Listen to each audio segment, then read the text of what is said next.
Salam alaikum wa rahmatullah. Est-ce que vous m'entendez? Alhamdulillah. Naam. Donc, alhamdulillah. Assalamu alaikum wa rahmatullah. Inna alhamdulillah nahmaduhu wa nasta'inuhu wa nastaghfiruh wa na'udhu billahi min shururi anfusina wa min sayyiati a'malina. Man yahdihillahu fala mudilla lahu wa man yudlilhu fala hadiya lahu. الله وحده لا شريك له وأشهد أن محمدا صلى الله عليه وسلم عبده ورسوله يا أيها الذين آمنوا اتقوا الله حق تقاته ولا تموتن إلا وأنتم مسلمون يا أيها الناس اتقوا ربكم الذي خلقكم من نفس واحدة وخلق منها زوجها وبث منهما رجالا كثيرا ونساء اتقوا الله الذي تساءلون به والأرحام إن الله كان عليكم رقيبا يا أيها الذين آمنوا اتقوا الله وقولوا قولا سديدا يصلح لكم أعمالكم ويغفر لكم ذنوبكم ومن يطع الله ورسوله فقد فاز فوزا عظيما ألا إن أصدق الكلام كلام الله وخير الهدي هدي محمد صلى الله عليه وسلم وشر الأمور محدثاتها وكل محدثة بدعة وكل بدعة ضلالة وكل ضلالة في النار أما بعد نعم مرحبا بكم en cette soirée du lundi 28 Jumada al-Oula 1429 de l'Hégire, c'est-à-dire lundi 2 juin, jour avec la personnalité de la musulmane bi'idn Azza wa Jal. Et nous sommes avec le chapitre son comportement vis-à-vis de ses voisins. On n'a pas encore terminé ce chapitre bi'idnillahi Azza wa Jal. Nous sommes aujourd'hui, Inch'Allah Ta'ala, à 7e mot. Naam. 7e mot. Une seconde. Naam. 7e mot. La mauvaise voisine est privée de la vraie foi. Naam. 7e mot. La mauvaise voisine est privée de la vraie foi. Naam. Je vais essayer de...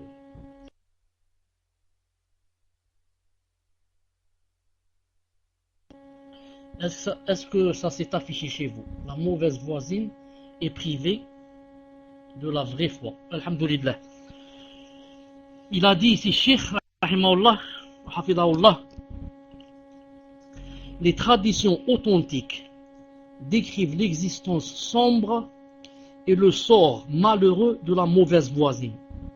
En contemplant ces textes, une musulmane pieuse et raffinée redoute et en s'évertuant à l'éviter, elle redoute la terrifiante destinée de celles qui maltraitent leurs voisins tout en éprouvant des sentiments de mépris et de répugnance vis-à-vis de leur comportement. Ces traditions, c'est-à-dire la sunna bien sûr, nous apprennent en effet que la mauvaise voisine est privée du bienfait le plus important dans la vie de l'être humain. C'est quoi? La foi sincère.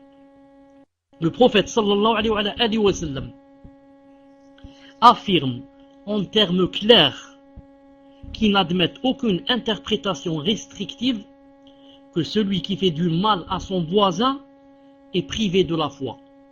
Il le répéta même à 3 reprises. Il a dit: par Allah, il ne croit pas. Par Allah, il ne croit pas. Par Allah, il ne croit pas. Qui donc? Lui demanda-t-on. Il répondit: celui dont le voisin craint les méfaits. Naam. Naam. Sharh Nawawi, li Riyad Salihin, page 185. Hadith authentique. Je répète, qu'est-ce qu'il a dit, sallallahu alayhi wa sallam? Il a dit, non seulement il a dit, mais il a juré. Il a juré. Il a dit, par Allah, il ne croit pas. Par Allah, il ne croit pas. Par Allah, il ne croit pas.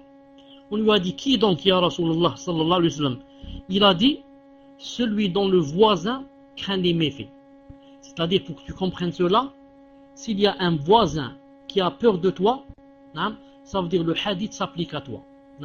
S'il y a un voisin qui a peur de toi, qui a peur de tes problèmes, ça veut dire que tu es rentré dans ce hadith, Allah subhanahu wa ta'ala qui nous en préserve. Et ce genre-là, il y en a beaucoup.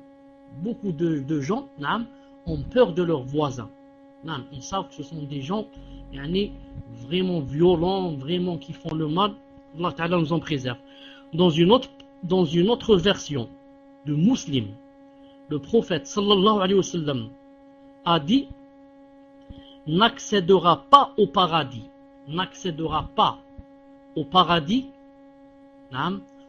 celui dont le voisin craint les méfaits. Voir hadith bien sûr rapporté par Muslim, voir Sharh Sahih Muslim, volume 2, page 17. Qu'a dit sallallahu alayhi wa sallam? Il a dit: n'accédera pas au paradis celui dont le voisin craint les méfaits. Donc nuire à son voisin n'est pas un acte anodin ou pardonnable. C'est un grand péché, puisqu'il prive celui qui le commet de la foi au paradis dans l'autre. Naam. Comme ça a dit l'auteur, et bien sûr il s'est basé sur l'apparence des hadiths. Moi je voudrais dire à mes frères et mes sœurs que à chaque fois qu'il y a un hadith authentique qui dit que telle et telle personne ne rentrera pas au paradis et telle chose, Ahl Sunnah wal Jama'a disent ce hadith doit être expliqué, ou bien ces hadiths doivent alors être expliqués d'une des deux façons, pour ne pas être en contradiction avec les versets, avec d'autres hadiths.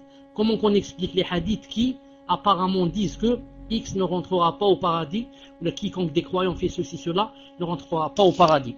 Il faut dire que, ou bien, le sens du hadith c'est pour celui qui nie le jugement d'Allah Ta'ala. C'est-à-dire, par exemple, ici dans ce cas, si à quelqu'un on lui dit, le prophète sallallahu alayhi wa sallam a dit qu'il ne faut pas faire du mal aux voisins, etc. Il dit non, je nie cela. Non, c'est pas vrai. Alors celui-là, bien sûr, il est devenu kafir. Il ne va pas rentrer au paradis. Non. Et la deuxième explication, ils ont dit, si il ne nie pas, alors ça veut dire il n'ira pas au paradis avec les premiers. C'est-à-dire quand les gens commencent à rentrer au paradis, lui il ne va pas y accéder jusqu'à ce qu'il doit passer par l'enfer.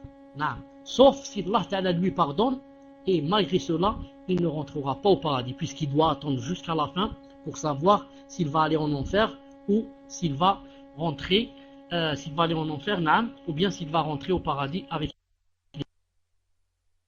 les derniers. C'est quand les hadiths où il y a quiconque croit en Allah Ta'ala, Allah Azza wa Jal, au jour du jugement dernier, s'il fait cela, il n'ira pas au paradis. C'est à peu près comme le hadith de la femme qui se dévoile, où il dit qu'elle n'ira pas au paradis. C'est-à-dire quoi? C'est-à-dire qu'elle n'ira pas si elle nie. Elle dit le fait de se voiler n'est pas obligatoire. Ou bien alors, elle ira, mais pas avec les premières qui vont rentrer. Après qu'elle passe par Jahannam, ou bien qu'elle attende pour voir si Allah Ta'ala va lui pardonner. Ça c'est quelque chose de très important qu'il faut savoir dans les hadiths, leur explication, et ça a un grand rapport avec la aqidah, bien sûr. Il a dit ici, ces jugements irrévocables devraient inciter toute musulmane sincère à faire tout son possible pour éviter le sort abominable. C'est maintenant que nuire à ses voisines, se quereller avec elles, ou opter pour une logique d'hostilité et de ruse vis-à-vis d'elles, n'est pas un péché véniel, mais un péché majeur qui détruit sa foi et remet en cause son salut même dans l'au-delà. Ici il a dit qui détruit sa foi, et moi je veux dire mieux que détruit, je veux dire qui réduit sa foi, qui réduit et non pas détruit, car s'il la détruit elle devient kafira, qui réduit sa foi et remet en cause son salut même dans l'au-delà. J'oublierai pas de dire ici que chaque qui fait telle et telle chose n'ira pas, ça veut dire que s'il fait cette chose, il a fait un grand péché. Ça c'est un autre intérêt que vous devrez comprendre. Chaque hadith où il y a quiconque fait cela et cela n'ira pas au paradis, ça veut dire quoi? Ça veut dire que quiconque fait ce péché, il a fait un grand péché. Donc il dit ici, ce sort représente un malheur terrifiant qui devrait donner à réfléchir à toute musulmane sincère et la dissuader de tout comportement susceptible de l'y conduire. Huitièmement, attendez une seconde, je vais donner un fichier à quelqu'un pour que ça soit lui, Inch'Allah Ta'ala, qui mette les titres. Une seconde, Inch'Allah Ta'ala. Ibn al-Wasmak, Al-Ghuraba, dis-moi si tu reçois mon fichier. Al-Ghuraba, dis-moi si tu reçois mon fichier. Taïb. Attends d'abord que je cherche où tu es pour t'envoyer un fichier. Je dois chercher où tu es, Inch'Allah Ta'ala. Attends une seconde.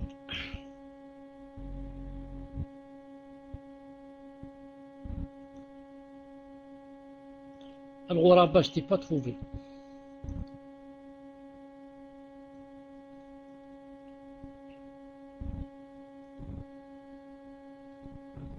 Taïb, c'est bien maintenant. Une seconde. Une seconde.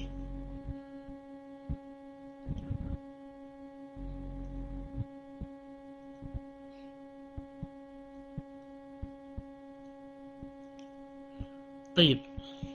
Maintenant, huitièmement, les bonnes œuvres de la mauvaise voisine sont vaines. Les bonnes œuvres de la mauvaise voisine sont vaines. Huitièmement, je répète, les bonnes œuvres de la mauvaise voisine sont vaines.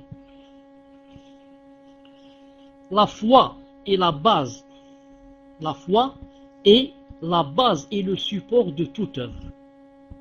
Elle n'est pas une simple déclaration qu'on prononce, mais l'exécution scrupuleuse de ce que Allah Ta'ala a prescrit.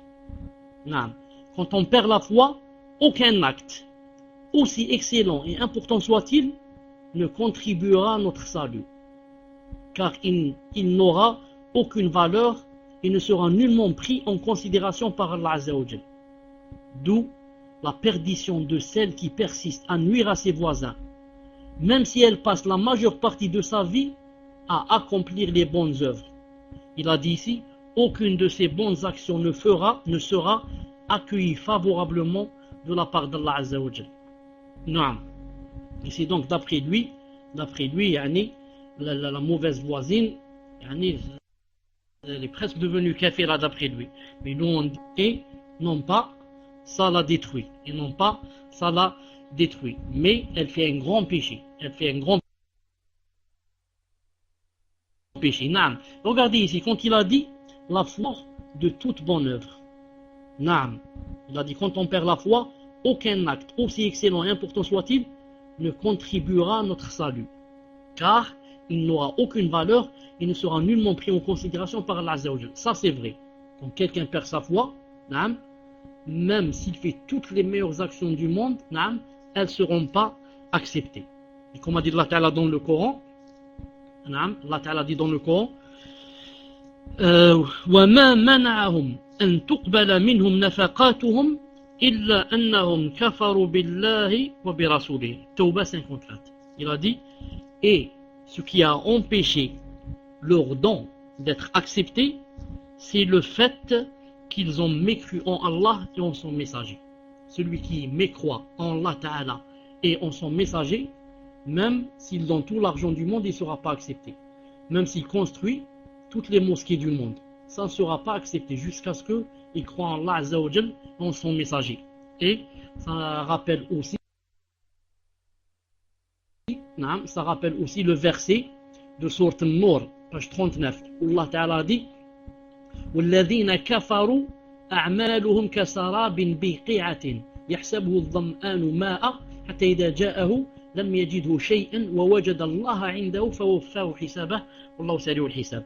C'est-à-dire le verset 38 sourate An-Nur, où Allah Ta'ala dit, quant à ceux qui ont mécru, leurs actions sont comme un mirage dans une plaine désertique, que l'assoiffé prend pour de l'eau.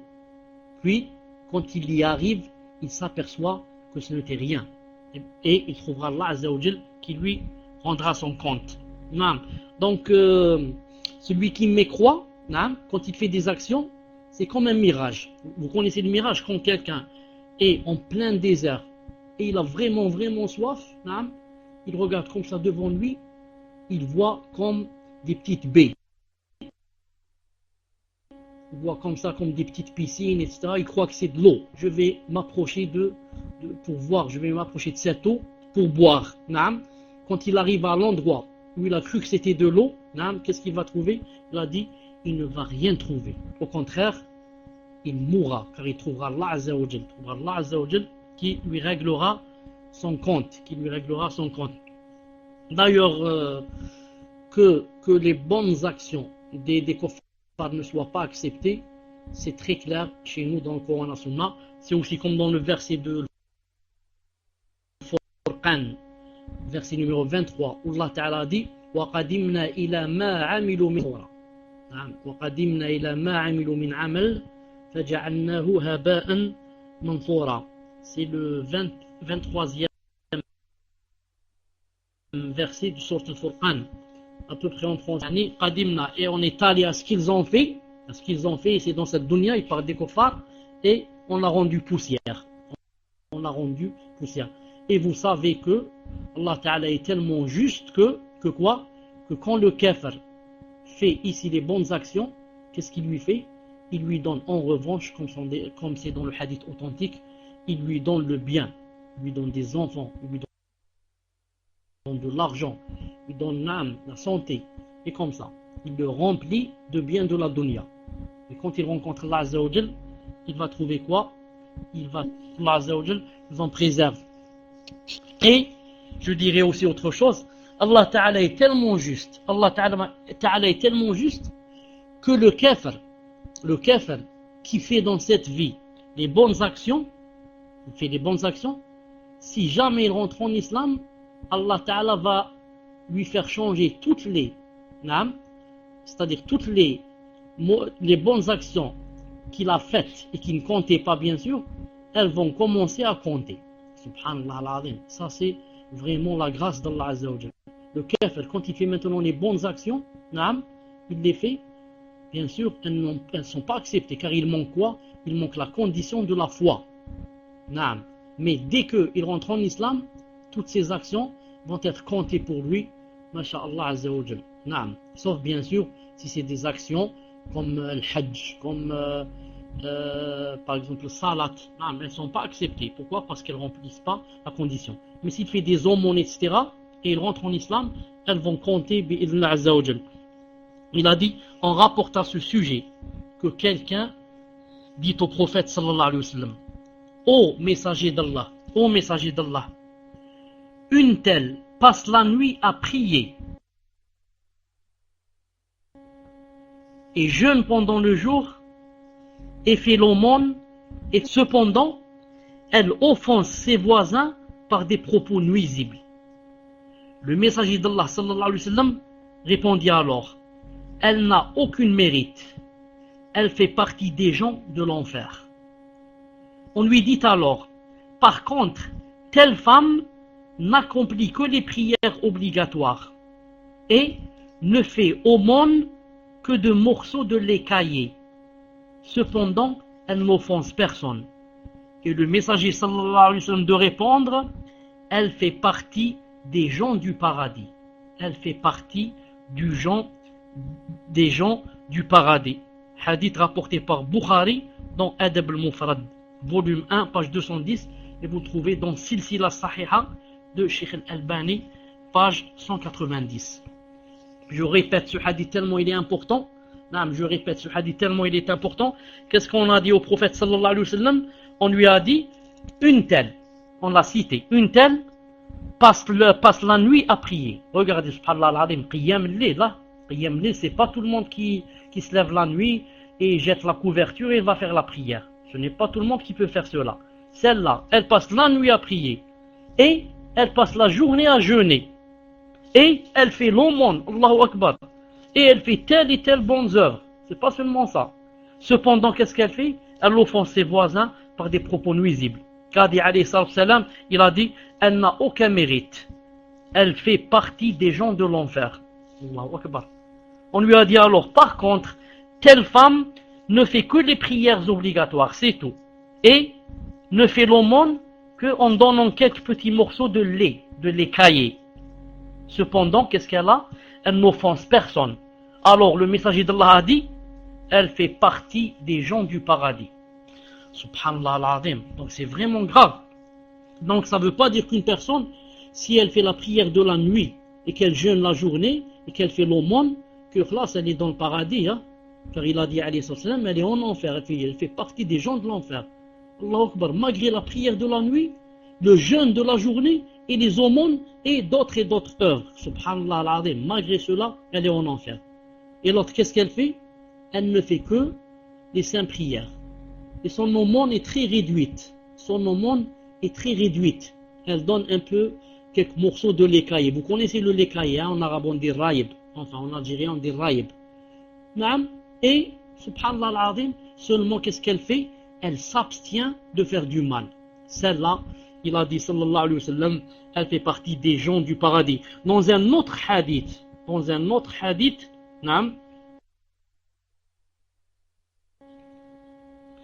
le messager d'Allah sallallahu alayhi wa sallam classe le mauvais voisin qui cause l'infortune.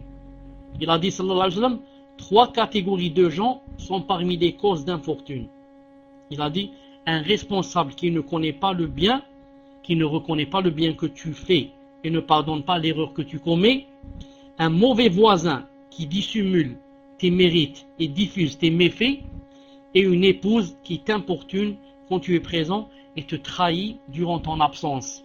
Il a dit ce hadith dont les transmetteurs sont jugés dignes de confiance, rapporté par Tabarani dans Mu'jam al-Kabir, volume 18, page 267. Volume 18, page 267. J'ai essayé de confirmer ça dans d'autres livres, je n'ai pas trouvé. Donc, je me base sur ce qu'a dit l'auteur ici. C'est lui qui prend la responsabilité. Ces hadiths dans leur ensemble, mettent en garde toute croyante contre toutes sortes d'agissements nuisibles à sa voisine. Une musulmane sincère doit donc faire preuve de conscience et de vigilance. Elle doit éviter toute nuisance, toute hostilité et toute haine vis-à-vis de sa voisine. À chaque fois qu'elle sent qu'une querelle est susceptible d'exploser entre elle et sa voisine, qu'est-ce qu'elle fait? Elle doit se rappeler les avertissements du prophète sallallahu alayhi wa sallam à ce sujet. Notamment, un autre hadith qui dit, les premiers adversaires qui seront jugés au jour de la résurrection auront été les voisins. Il a dit hadith dont la voie de transmission est jugée appréciée, rapporté par Ahmed et Tabarani, voire Mu'jam Zawaid, volume 8, volume 7, 8, 9, volume 8, page 170. Pour confirmer sa véracité, je ne l'ai pas trouvé dans d'autres livres. Neuvièmement, la musulmane ne manque pas au devoir de bienfaisance envers ses voisins. La musulmane ne manque pas au devoir de bienfaisance envers ses voisins. Donc vous avez entendu ce qu'il a dit ici, c'est très intéressant. Une chose très importante, c'est quoi? Il a dit, écoutez bien, vous les sœurs, et ça s'applique aussi aux frères. Même ça s'applique à ceux qui ont des gens qui sont des voisins, qui ont des voisins avec eux. Regarde, à chaque fois qu'elles sont qu'une querelle est susceptible d'exploser entre elle et sa voisine, qu'est-ce qu'elle fait? Allahu alayhi wa sallam. Dès qu'elle sent que ça va éclater, qu'est-ce qu'elle fait? Elle se dit dans son cœur, elle dit A'udhu billahi minash shaitanir rajim, moi je ne vais pas suivre celle-là. Celle-là ne sait pas ce que je sais. Celle-là, elle peut aller loin dans ses disputes. On peut peut-être même se frapper avec des couteaux. Je préfère donc me taire et rentrer chez moi et fermer la porte et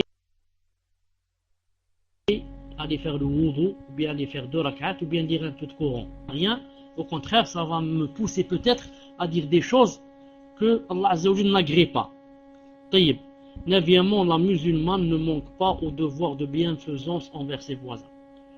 Une musulmane pieuse ne se contente pas. ne se contente pas de s'abstenir de nuire seulement cela. Mais dans la mesure de son possible, elle prend toujours l'initiative de manifester sa bienveillance envers eux, le permettant ainsi d'agir de même. C'est-à-dire, à chaque fois qu'une occasion de bienfaisance envers eux se présente à la musulmane, elle ne la manque pas et elle s'empresse de leur accorder sa sollicitude, sa générosité et sa bienveillance. La musulmane aux attentes de ses voisines, car elle craint que les propos du prophète sallallahu alayhi wa sallam décrivant le voisin avare et ingrat s'appliquent à elle. Il a dit, sallallahu alayhi wa sallam, écoutez ce qu'a dit le messager d'Allah sallallahu alayhi wa sallam, écoutez ce qu'il a dit: combien de gens s'agripperont à leurs voisins au jour de la résurrection en disant: ô Seigneur, Ya Rabbi, ô Seigneur, celui-là m'a fermé la porte au visage, me privant ainsi de ses faveurs. Subhanallah al-Azim, je répète, combien de gens s'agripperont à leurs voisins au jour de la résurrection en disant: ô Seigneur, celui-là m'a fermé la porte au visage, me privant ainsi de ses faveurs. Allahu Akbar. Hadith authentique. Voir Sahih al-Adab al-Mufrad de Sheikh al-Albani, page 53, bien sûr. Il se trouve dans un livre de Bukhari qui s'appelle Adab al-Mufrad, authentifié par Sheikh al-Albani. Donc tel est le sort du voisin avare au jour de la résurrection. Malheur, perdition et déception. Subhanallah al-Azim, c'est grave. Vous avez entendu ce que j'ai dit, ce qu'a dit le messager d'Allah sallallahu alayhi wa sallam. Il ne parle pas ici des gens qui font du mal. Il parle du voisin qui est avare, qui par exemple fait des choses, etc. et ne veut pas donner à son voisin.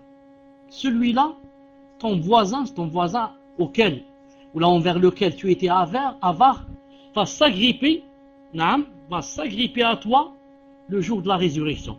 Il va dire: Ya Allah, demande à celui-là pourquoi il m'a fermé la porte au visage et il m'a privé de ses faveurs.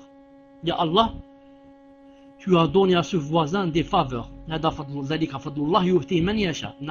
Ta'ala, on ne lui demande pas la question pourquoi tu lui as donné. Mais on lui dit: Allah, tu as donné des faveurs à ce voisin. Mais il n'en a jamais partagé quelque chose avec moi. C'était un avare, tout pour lui, seulement pour lui. Alors il va s'agripper à toi. Subhanallah al-Azim, c'est difficile. Selon l'islam, les musulmans et les musulmanes ressemblent à des pièces d'un édifice immense et solide. La solidité et la résistance de cet édifice, la communauté, réside dans l'attachement profond de chacun de ses membres aux autres. Dès que ce lien est relâché ou rompu, tout l'édifice s'affaiblit puis s'écroule. Le messager d'Allah sallallahu alayhi wa sallam a dit: le croyant est au croyant comme des parties d'un édifice qui se soutiennent les unes les autres. Je répète, le croyant est au croyant comme des parties d'un édifice qui se soutiennent les unes les autres. Hadith rapporté par Bukhari par rapport à l'autre croyant, c'est quoi? C'est comme un édifice. L'édifice, il est formé de quoi? Il est formé de pierres, de briques.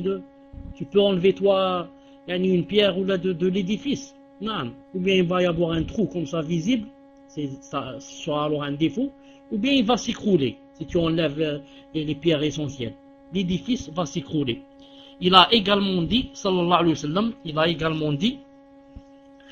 dans leur affection, leur tendresse et leur compassion les uns envers les autres, les croyants ressemblent à un seul corps.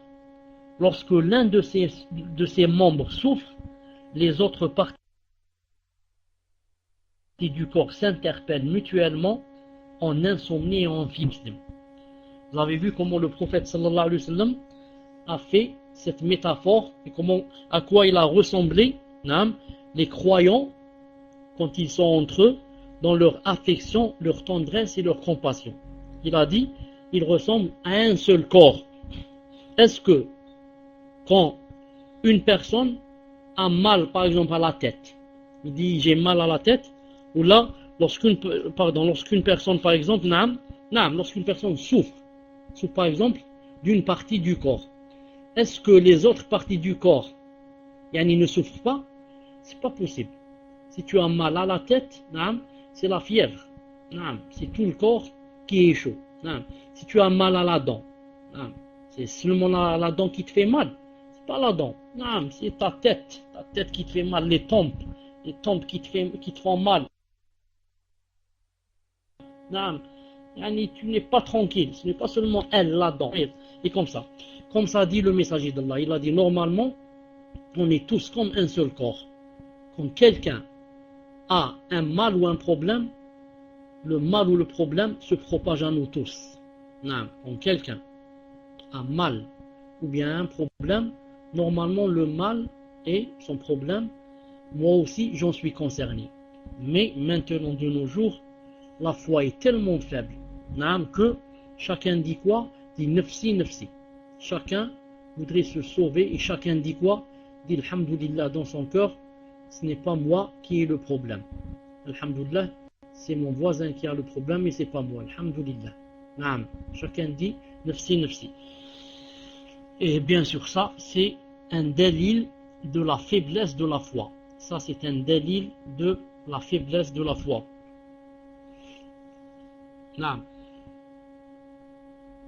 C'est pour cette raison que l'islam a fait un lien spirituel, un ciment qui préserve sa communauté et contribue à sa solidité et sa résistance face aux adversités susceptibles de la secouer. Il n'est donc pas étonnant que cette religion, c'est-à-dire l'islam, accorde un soin particulier aux relations de voisinage, en les basant sur la solidarité, la bienveillance et la bonté. Dixièmement, elle endure les offenses et les erreurs de ses voisines. Assalamu alaikum. Est-ce que vous m'entendez? Est-ce que vous m'entendez? Alhamdulillah. Une seconde, Inch'Allah ta'ala, une seconde.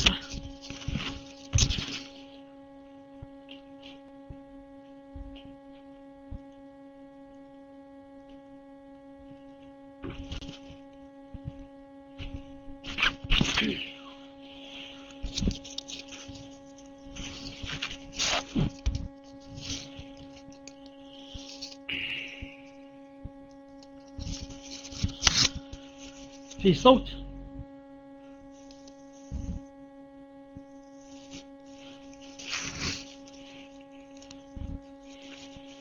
Dixièmement, elle endure les offenses et les erreurs de ses voisins. Une vraie musulmane endure les offenses et les nuisances de ses voisines. Elle sait qu'elle lui inflige et ne se laisse pas emporter par la colère quand l'une d'elles lui adresse une offense. Quand ses voisines manquent à leur devoir vis-à-vis d'elle, ou bien commettent des erreurs à son encontre, elle les pardonne et se montre indulgente. Pourquoi? En escomptant la rétribution d'Allah pour son comportement. Elle a en effet la confiance absolue que sa tolérance dans ces situations sera prise en compte auprès d'Allah et qu'il l'en récompensera par son amour et son agrément. Donc, ce que je veux dire ici, ce qu'il veut dire lui aussi, c'est que c'est très facile de rendre le mal par le mal. Quand quelqu'un te frappe ou te donne une gifle, c'est très facile de lui rendre la gifle. Ou là, de lui donner plus que la gifle, de lui porter un coup de couteau, ou là de le frapper avec une barre de fer. Ça c'est très facile.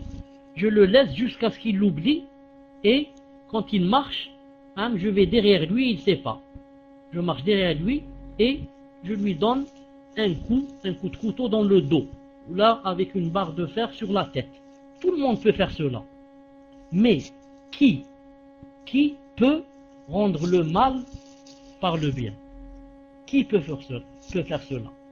Cela ne peut le faire que celui qui fait cette chose pour Allah Azza wa Jal. Quelqu'un, naam, qui, avant de faire la chose, se dit, je vais la faire pour Allah Ta'ala, pour son agrément, peut faire une chose pareille et peut faire plus. À condition qu'il connaisse quoi? Qu'il connaisse, naam, quelles sont les récompenses que Allah Ta'ala donne à celui qui patiente, endure et ne rend pas le mal par le mal. Naam. Car, on a quoi ici? On est des croyants, on se dit des croyants. Je veux me rapprocher d'Allah, je veux être au paradis, je veux être avec les prophètes, les martyrs, avec les vertueux. Naam. Dans ce cas, alors il faut appliquer. Comment faire pour appliquer? Pour appliquer, tu dois oublier ton nefs, oublier qui tu es, et te rappeler que quoi? Que tu es quelqu'un qui doit appliquer le Coran et la Sunna.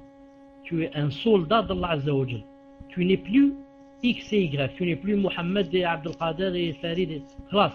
Tu es un soldat d'Allah Azza wa Jal qui va appliquer le Coran et la Sunna et imiter le prophète sallallahu alayhi wa sallam dans son endurance et sa patience avec qui? Avec les kuffars, et même avec les musulmans certains qui étaient violents avec lui comme les campagnards, etc. Sallallahu alayhi wa sallam. Naam, et comme j'ai dit tout à l'heure, ne peut faire cela qu'un vrai croyant, que quelqu'un dont le cœur est plein de foi et illuminé, naam, de l'agrément d'Allah Azza wa Jal. Dans un non-dialogue où Mutarraf ibn Abdillah radiyallahu ta'ala anhu a demandé au compagnon Abu Dharr al-Ghifari radiyallahu ta'ala anhu de lui transmettre un hadith du prophète sallallahu alayhi wa sallam. Mutarraf a dit: Ô Abu Dharr, un certain hadith que tu as rapporté m'est parvenu. Ô Abu Dharr, j'ai entendu un hadith et on m'a dit que c'est toi qui a rapporté ce hadith. Depuis lors, je désirais te rencontrer.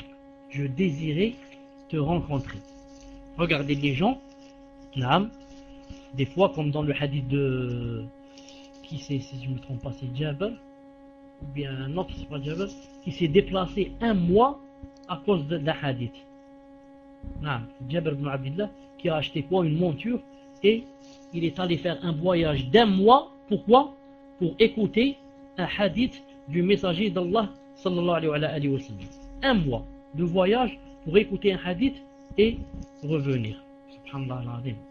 Regardez les gens, l'importance d'un hadith chez eux, l'importance d'un hadith chez les salafs et chez les vrais croyants. Naam, celui-là il a dit ici, il a dit: Ya Abu Dharr, j'ai entendu que tu as rapporté un hadith du prophète sallallahu alayhi wa sallam. Cela fait longtemps que je désirais te rencontrer. Excellent. Maintenant que tu m'as rencontré, de quoi s'agit-il? Lui dit Abu Dharr. Je lui dis, raconte Mutarraf, il s'agit d'un hadith qui m'est parvenu, à savoir que le messager d'Allah sallallahu alayhi wa sallam t'avait dit, qu'est-ce qu'il avait dit? Allah Azza wa Jal aime 3 catégories de gens et déteste 3 autres. C'est vrai, lui dit Abu Dharr radiyallahu ta'ala anhu, c'est vrai. Je ne m'imagine pas mentir au détriment du messager d'Allah sallallahu alayhi wa sallam. Quelles sont donc les 3 catégories de gens qu'Allah Azza wa Jal aime, lui demandai-je. Il me répondit: écoutez, les 3 gens que Allah Azza wa Jal aime, les 3 catégories de gens que Allah Azza wa Jal aime, qu'Allah Ta'ala nous fasse 2, Il me répondit: un homme qui participe à une expédition militaire et en escomptant sa récompense, puis combat jusqu'à sa mort. Il a dit: vous en avez la confirmation dans le livre d'Allah Azza wa Jal. Il récita alors le verset qui dit: Allah aime ceux qui combattent pour sa cause en rang serré, ressemblant à un édifice renforcé. Coran 61:4. Ensuite, qui d'autre, lui demandai-je? La deuxième catégorie, c'est qui? Il répondit, un homme dont le voisin est mauvais et ne cesse de l'offenser, mais qui supporte cela jusqu'à ce qu'Allah Ta'ala l'en délivre dans la vie ou par la mort. Subhanallah. Hadith numéro 2569 dans Sahih Targhib de Sheikh Al-Albani rahimahullah. Naam. Donc c'est qui le deuxième? Celui qu'Allah Ta'ala aime, un homme dont le voisin est mauvais et ne cesse de l'offenser, mais qui supporte cela jusqu'à ce qu'Allah Ta'ala l'en délivre dans la vie ou par la mort. Et si on avait vraiment de la foi et on appliquait vraiment le Coran et la Sunna bien sûr, on vivrait comme des anges. C'est comme si on était dans cette dunya, c'est comme si on était dans le paradis. Non. Imaginez que moi, maintenant j'applique ce hadith avec mes voisins. Et imaginez que mes voisins connaissent aussi ce hadith et connaissent les textes qu'on vient de lire et les actes qu'on va vivre. On va vivre comme une grande famille. Nous tous les voisins, on va vivre comme une grande famille. J'ai une chose sans qu'ils goûtent. Ils ne peuvent pas manger une chose sans qu'ils me fassent goûter. Non. Ils ne peuvent pas faire une fête sans m'inviter. Je ne peux pas avoir une joie sans les faire participer. Et comme ça, on vivra un paradis sur la terre. C'est pour ça que les gens sont malheureux. Pourquoi? Pourquoi on est malheureux dans cette dunya? On est malheureux parce qu'on n'applique pas le Coran et Allah Ta'ala a dit Taha, ma anzalna alayka al-Qur'ana li tashqa. Allah Ta'ala a dit Taha, on n'a pas descendu le Coran sur toi pour que tu vives malheureux. Non, li tashqa. Non, on a descendu pour que tu vives une vraie vie, une vie heureuse, etc. Mais quand est-ce? Quand on applique. Quand moi je n'applique pas, mon voisin n'applique pas, qu'est-ce qui va se passer? On va être des ennemis jurés. Non, on va être des ennemis jurés. Que Allah Azza wa Jalla nous aide. La patience. Non. Tant que faire se peut, face aux nuisances des voisins est donc l'une des vertus que toute musulmane doit acquérir. Elle doit, selon les termes du Coran, repousser le mal par le bien et faire preuve d'endurance et de sagesse. Ainsi, elle donne l'exemple de bon voisinage et parvient à éradiquer l'hostilité et la haine que les mauvaises voisines lui manifestaient. Et au-delà de ces considérations, elle doit aussi observer un tel comportement en étant consciente qu'elle se conforme au hadith du prophète sallallahu alayhi wa sallam qui dit que celui qui croit vraiment en Allah et au jour dernier ne fasse aucun mal à son voisin, rapporté par le Bukhari. Qu'a dit le messager d'Allah? Que celui qui croit vraiment en Allah et aucun mal à son voisin. Ça veut dire que si tu fais du mal à ton voisin, en le voulant bien sûr, en le voulant, tu veux lui faire du mal, tu lui fais, c'est comme si tu ne croyais pas en Allah ou au jour dernier. Ou bien, c'est que ta foi en Allah et au jour dernier est vraiment faible. La preuve, elle t'exhorte pas à appliquer. Elle t'exhorte pas, à faire ce que Allah Ta'ala demande de toi. Donc, je vous donne un exemple pour que vous compreniez. C'est juste un exemple banal que je vais tirer comme ça de ma tête. Imaginez un camion ou un bus. Le bus, il a un moteur. Son moteur, c'est combien de chevaux? Combien qui contient de chevaux à l'intérieur le moteur? Je ne sais pas, je ne suis pas mécanicien. Peut-être 200 chevaux, peut-être 300. Non. Imagine que j'enlève ce moteur et je vais lui mettre un petit moteur d'une R4 ou d'une 2 chevaux. Le moteur d'un R4, je vais le mettre dans le bus. Le bus, il va démarrer? Il ne peut pas. Pourquoi? Il n'y a rien. C'est faible. Le moteur existe, mais ça ne donne rien. Je ne peux pas marcher. Je fais pas 1 mètre. Le cœur existe. La foi existe. Mais il n'y a rien. Il n'y a pas les fruits. Il n'y a pas les fruits. Naam. Ma foi, à l'intérieur, est très très faible. Naam. Elle ne donne rien. Elle donne rien. Naam. Donc, naam. C'est pour ça que, je me rappelle il n'y a pas longtemps, une sœur elle m'a écrit 2 ou 3 fois, peut-être qu'elle est même dans le salon avec nous, une reconvertie. Elle dit que, ya Allah, elle dit que les problèmes qu'elle a avec les voisins, on ne peut pas les compter. Des problèmes monstres et immenses. Et elle dit que, bien sûr, les problèmes viennent d'eux. Et je l'ai cru, la sœur, je la crois, parce que c'est une sœur, premièrement. Et deuxièmement, surtout quand elle dit pour partir, qui porte le djilbab et le niqab. Et où j'habite ici, ce sont ou bien des juifs, ou bien des musulmans, mais qui n'ont de l'islam que le nom. C'est-à-dire qu'ils ne sont pas loin des juifs. Des musulmans, mais qui ont avec comportement de juifs. Elle a dit, le malheur, c'est que les musulmans me font plus que mal que les juifs. Les musulmans rient de moi, frappent sur le plafond, sur son plafond à elle, font de la musique à fond, ceci, cela, juste pour que je ne dorme pas, juste pour que je déménage, juste pour que j'enlève ce djilbab, ceci, cela. Je lui ai dit, patiente, Inch'Allah Ta'ala, et fais quoi? Fais tout ton effort, si tu peux, pour quitter ce lieu. Car le messager d'Allah, 4 choses font le bonheur d'une personne. 4 choses font le bonheur d'une personne et 4 choses font le malheur d'une personne. Entre les 4 choses qui font le bonheur de la personne, c'est quoi? Il a dit, et un bon voisin. Un bon voisin. Celui qui a un bon voisin, il a une des 4 choses qui font son grand bonheur. Et celui qui a un mauvais voisin, il a l'une des 4 choses qui fait son malheur. Bien sûr. Et je me rappelle que c'est pour ça qu'il est très important avant d'habiter, de chercher le bon voisinage. C'est très important. Je n'habite pas comme ça facilement, mais je demande, c'est qui mon voisin? Je vais habiter devant qui? Et comme ça.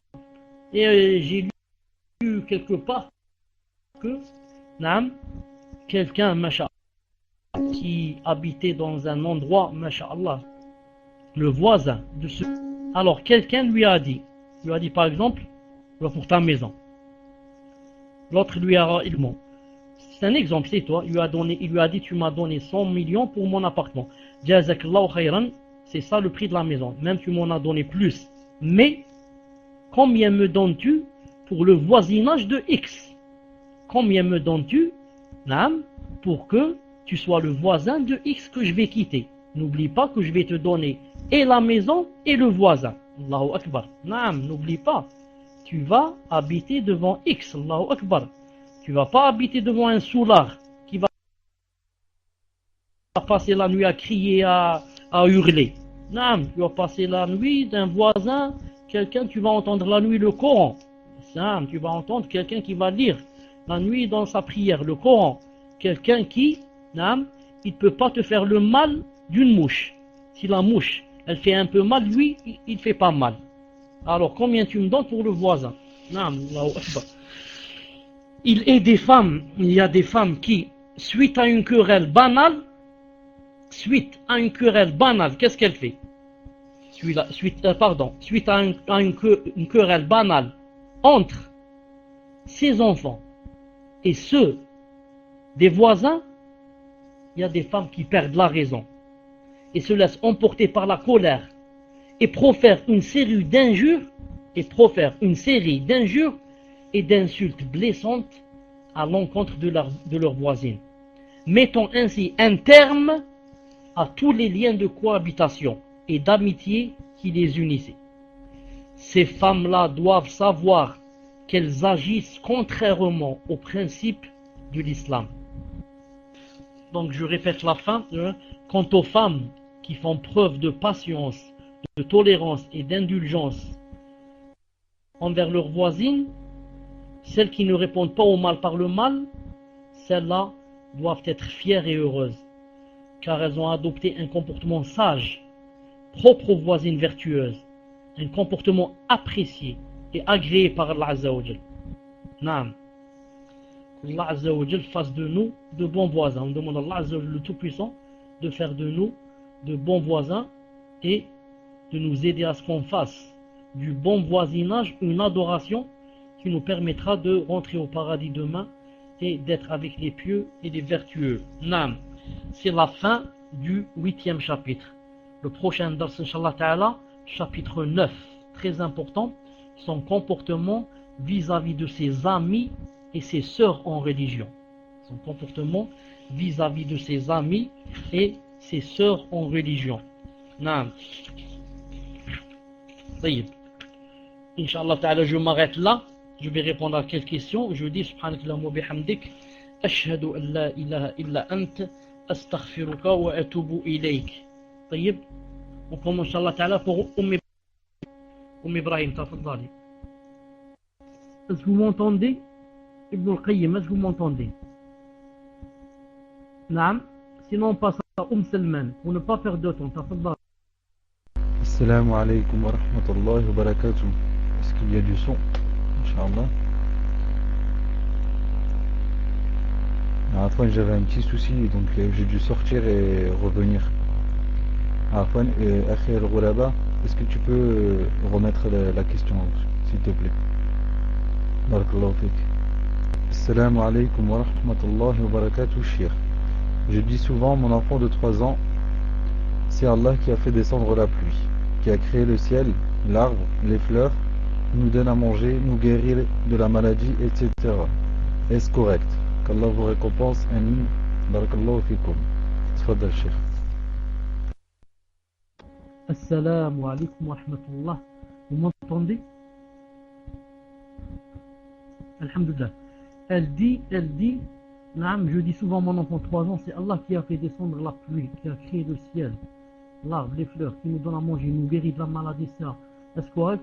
Naam, c'est très correct, Inch'Allah Ta'ala. C'est comme ça qu'il faut apprendre à l'enfant que tout bien vient d'Allah Azza wa Jal. Comme il a dit dans le Coran, وَمَا بِكُم مِّن نِعْمَةٍ فَمِنَ اللَّهِ. Il a dit n'importe quelle ni'ma qui vous vient, elle vient d'Allah. Et ensuite, n'oublie pas que c'est lui qui a dit dans le Coran, الذي خلقني فهو يهدين والذي هو يطعمني ويسقين. Celui qui m'a créé, qui me guide, et c'est lui qui me donne à manger, me donne à boire. وإذا مرضت فهو يشفين. Et c'est lui qui, quand je tombe malade, me guérit. والذي يميتني ثم يحيين. Et c'est lui qui va me faire mourir et me ressusciter. والذي أطمع أن يغفر لي خطيئتي يوم الدين. Et celui que j'espère, il va me pardonner mes péchés le jour de la rétribution. Et comme ça, bi'idnillah azza wa jal. Donc c'est sahih ce que tu dis, c'est bien pour lui apprendre la aqida comme ça, jeune. Barakallahu fik, jazakillahu khayran. Tafadhal Inch'Allah, prochain. Salman, posez votre question, Inch'Allah. Akhi al-Ghuraba, la question elle est terminée, Inch'Allah. Tape 1, Inch'Allah, pour dire si elle est finie. Naam, barakallahu fik. Assalamu alaikum wa rahmatullahi wa barakatuh. Cheikh, qu'Allah vous préserve. Amin. Un frère a divorcé sa femme en pleine grossesse. Entre parenthèses, ils vivent en France. La sœur en question voudrait savoir, est-ce que seul le père de l'enfant a la charge financière de l'enfant, ou bien la charge revient-elle aux deux parents? Jazakumullahu khayran, ahsanallahu ilaykum. Tfadal, Cheikh. Wa alaykum salam wa rahmatullahi wa barakatuh. Quand un homme en islam divorce sa femme en état de grossesse, naam, son divorce, naam, car le divorce se divise en deux, divorce de la sunna, divorce de la bid'a. Son divorce est alors un divorce de la sunna. Quand quelqu'un divorce une femme en grossesse, naam, son divorce est juste, valable, c'est un divorce de la sunna. Car le divorce de la bid'a, c'est quand il la divorce, quand elle a les menstrues. Ou alors, elle est purifiée, mais il l'a touchée déjà. Il l'a touchée la semaine passée, ou bien il l'a touchée hier. Donc, c'est un divorce de la bid'a. Taïb. Donc, maintenant, puisqu'il a divorcé en étant enceinte, c'est quoi que dit l'islam? L'islam dit, alors, c'est le père qui doit nourrir l'enfant et subvenir à ses besoins. jusqu'à ce qu'elle accouche. Naam. Et après, quand on l'accouche, on verra. Naam. Donc, elle doit, Inch'Allah, le père doit, naam, dépenser pour cet enfant jusqu'à ce que sa femme, naam, et ce que sa mère le mette bas au monde. Naam. Wallahu azza wa jal a'lam. Tafaddal, Inch'Allah ta'ala, le prochain. Safia, c'est à vous, Inch'Allah. Naam, je vous ouvre le PV, Inch'Allah.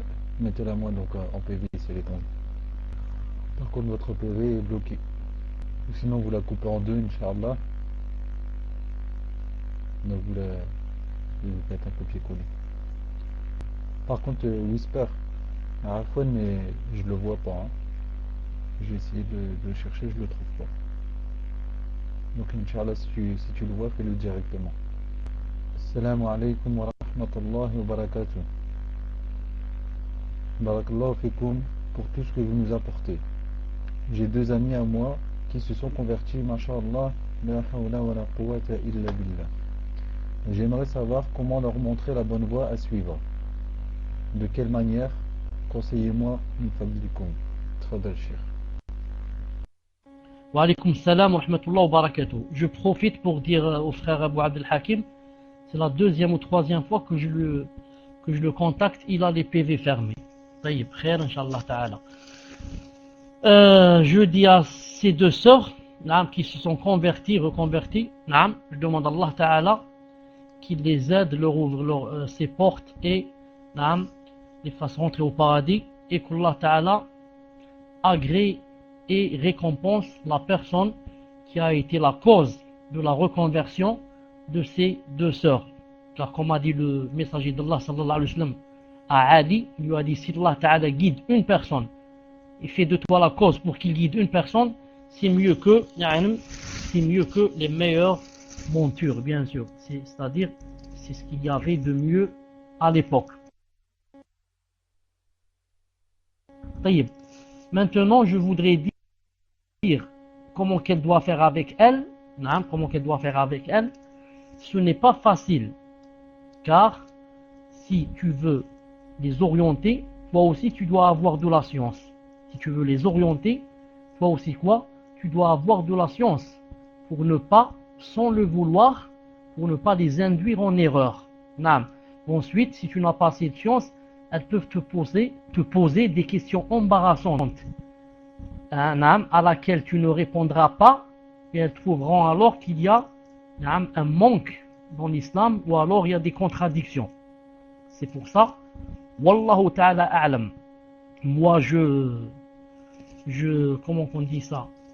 Je donne la nasiha, de lui donner, les livres, si ce sont des personnes qui lisent, les livres, des grands savants, ou bien des CD de Doros, des CD de Doros sur le Minhaj, etc., la Aqidah, etc., ou bien de les orienter à assister les Doros dans le Paltalk, ou bien de les orienter à ce qu'elles aient l'internet et assister les Doros dans le Paltalk.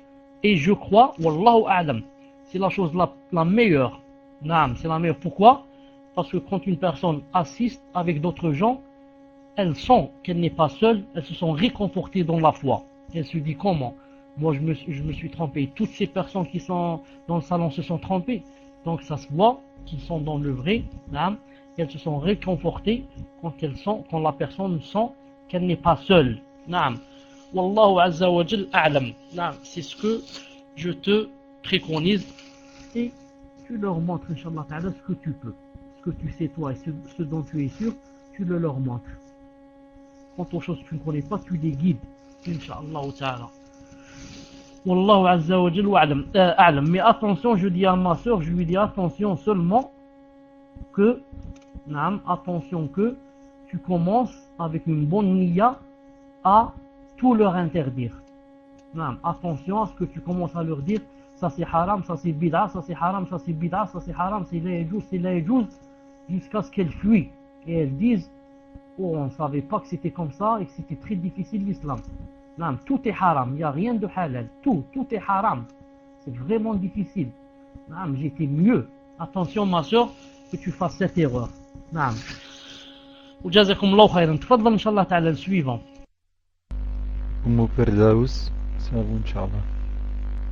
La question est terminée, Firdaus. Naam. Assalamu alaikum wa rahmatullah. Est-ce que le stérilet, qui est un moyen de contraception, est autorisé? Barakallahu fikum, qu'Allah vous accorde le Firdaus. Amin. Tfadal Cheikh. J'ai dit, Inch'Allah ta'ala, le stérilet est permis si on remplit les conditions. C'est-à-dire, sans condition, il n'est pas permis. Mais si les conditions existent, Inch'Allah ta'ala, il est permis. C'est quoi là, par exemple, la condition? Premièrement, être dans la nécessité de le mettre. Être dans la nécessité de le mettre. Par exemple, maladie, éreintement, grande anémie.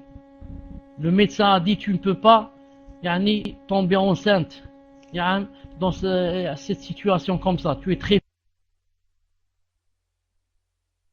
faible et comme ça. Donc premièrement, c'est pas elle qui a choisi, mais il y a le besoin ou la nécessité. Deuxièmement, ne pas le placer par peur de famine ou de pauvreté par exemple. Croyant, comme croient certains, que si on va avoir beaucoup d'enfants, on ne peut pas les nourrir. Non. Si on va avoir beaucoup d'enfants, on ne peut pas les nourrir. Et les gens, ce qu'ils oublient ou ne savent pas, c'est quoi? C'est que chaque enfant qui va venir avec ses biens, son rizq. C'est pas toi qui vas lui donner son rizq. Nahnu narzuquhum, comme a dit Allah Ta'ala. Chaque enfant qui va venir va ramener son rizq avec lui. Et que peut-être, je dis le contraire, peut-être tu étais pauvre, et avec le 6e enfant, tu vas t'enrichir, ou le 7e. Naam, il va ramener avec lui des biens et des biens. Naam, le temps d'allaiter son enfant et d'espacer durant 2 ans, c'est permis. Naam, c'est permis, naam, d'espacer les naissances. C'est permis d'espacer les naissances. Troisièmement, qu'il soit comme dernière solution. C'est pas la première solution, le stérilet. Pourquoi? Car il y a en fait, il y a par exemple comme les pilules qui ne nuisent pas à la femme. Enfin, la sorte qui ne nuit pas. Il y a des pilules qui font mal et des pilules qui ne nuisent pas à la femme. On doit les dévancer au stérilet. Vous savez pourquoi? Pourquoi on les dévance au stérilet? On les dévance au stérilet pour la bonne raison que si on va mettre le stérilet, on est obligé de montrer sa aura. Quand je dis montrer sa aura, la montrer à la femme. Je ne parle pas de l'homme. Mais je vais montrer ma aura à l'infirmière et à la femme médecin pour qu'elle me place le stérilet. Alors que la pilule me permet de ne pas dévoiler ma aura, ni mes parties intimes. C'est pour cela que, voilà la 4e condition et la plus importante, que pour que le stérilet soit accepté, il faut que ça soit une femme qui le place et non un homme. Un homme, il ne lui est pas permis jamais de mettre sa main dans ces parties-là, ni de voir ces parties-là, ni de s'approcher de ces parties-là. Le stérilet n'est pas une obligation, ni une nécessité pour que la femme lui permette de toucher ces membres-là. Donc, c'est une femme qui doit mettre le stérilet. Et dernièrement, la dernière condition, la 5e, elle doit le mettre pour une période déterminée seulement, et non pas à vie, car certaines personnes le mettent et elles disent je le laisse à vie. Celle-là, elle n'a pas le droit. Wallahu ta'ala a'lam. Tafadhal inshallah ta'ala le prochain. Minhajul Haq, c'est à vous Inch'Allah. Assalamu alaikum wa rahmatullah. Excusez-moi pour la longueur de la question, mais c'est pour une sœur qui n'est pas présente sur le salon. Puis-je enregistrer la réponse, Cheikh? Barakallahu fikum. Donc, Cheikh, est-ce que vous donnez votre accord, Inch'Allah? Par contre, Minhajul Haq, vous avez le règle, je vous l'ai enlevé. Naam. Donc, le Cheikh vous autorise, par contre, comme il dit, il ne sait pas encore s'il a la réponse. Et donc mettez-moi 1 lorsque la question est terminée. Barakallahu fikum. Bismillah. Assalamu alaikum wa rahmatullah ya Sheikh. Le cas d'une sœur qui demande votre conseil, Inch'Allah.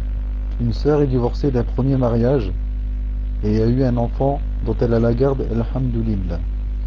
Elle s'est remariée et a 3 autres enfants, masha'Allah. Le premier enfant dont elle est divorcée d'avec le père a bientôt 6 ans. Donc son instruction devient obligatoire en France. Le problème qui se pose actuellement est que le père de l'enfant refuse que la sœur lui fasse l'école à la maison. Il menace la sœur de prévenir les services sociaux car il a lui aussi des droits sur cet enfant par rapport à la loi française. Entre parenthèses, c'est-à-dire qu'il a son mot à dire dans l'éducation de l'enfant. Et aussi il menace de prendre l'enfant pour l'inscrire dans une école de mécréants. La sœur est inquiète car la seule école algérienne ici n'a plus de place. L'école irakienne a de la place, mais le souci c'est qu'elle ne connaît pas la tendance, Shia ou pas. De plus, la sœur habite dans un F2 avec 4 enfants et son mari. Et si les services sociaux constatent ces conditions de logement restreintes, ils risquent d'obliger la sœur à inscrire l'enfant dans une école mécréante. Qu'est-ce que vous pouvez conseiller à cette sœur, Cheikh? Et est-ce que je peux enregistrer la réponse pour la sœur? Barakallahu fikum. Tfaddal, Cheikh. Wa alaykum salam wa rahmatullah. Muslim, c'était toi qui es en train de lire. Qu'est-ce qui est en train de lire? Muslim? Est-ce que c'est toi?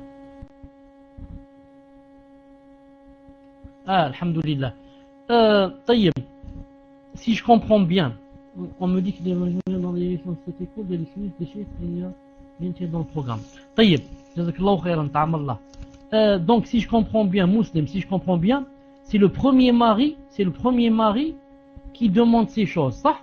C'est le premier mari qui fait les pressions. Minajul haq, réponds-moi. C'est le premier mari qui fait toutes ces pressions. Naam.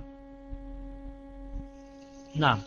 Taïb, tout à l'heure, je dis Bismillah ar-Rahman ar-Rahim, wa salatu wa salam ala ashraf al-mursalin. Naam, c'est le père de l'enfant, je comprends.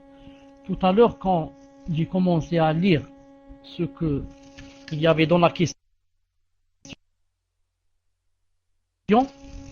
dès que j'ai vu que c'était écrit il y a une école irakienne, j'allais répondre alors que le moindre mal c'est de le mettre dans une école irakienne, le moindre mal, car quand c'est une école chiite, elle est connue, très connue. Et autre chose aussi que je veux dire ici, c'est que quand il y a des contraintes comme ça sur une personne, si on est obligé de faire ce qu'on ne veut pas, ou ce qui va contraire, par exemple, à l'islam, c'est celui qui m'a forcé qui va avoir les péchés.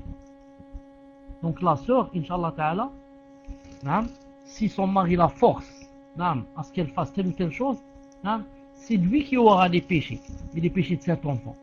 C'est lui qui les aura et pas elle, parce qu'elle a été forcée, et elle n'a pas d'autre solution. C'est pour ça qu'elle doit chercher le moindre mal.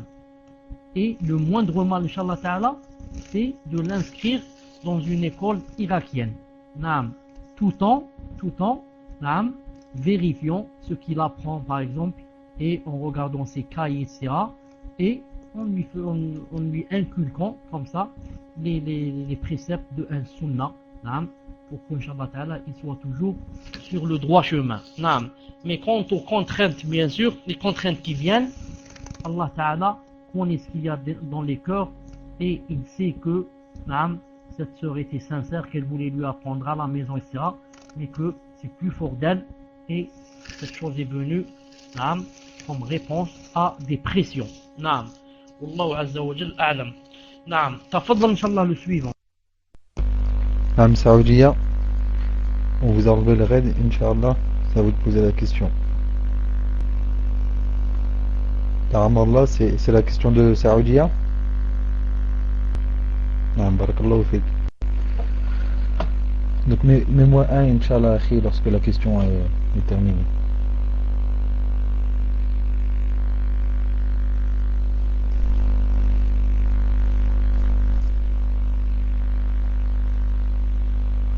Donc là, la question est terminée. Salam alaykoum, cheikh. Une sœur assiste à vos cours, mais depuis quelque temps, elle n'arrive pas à se contrôler dans le sens où elle va dans la room des sectes égarées. Lorsque je lui parle, elle me dit: je défends les propos diffamateurs et les accusations qu'il lance sur le Cheikh Chalabi. Pourriez-vous lui faire un rappel pour qu'elle cesse de se promener dans ces salons, car cela l'influence, surtout qu'elle parle avec l'un d'eux qui est un frère.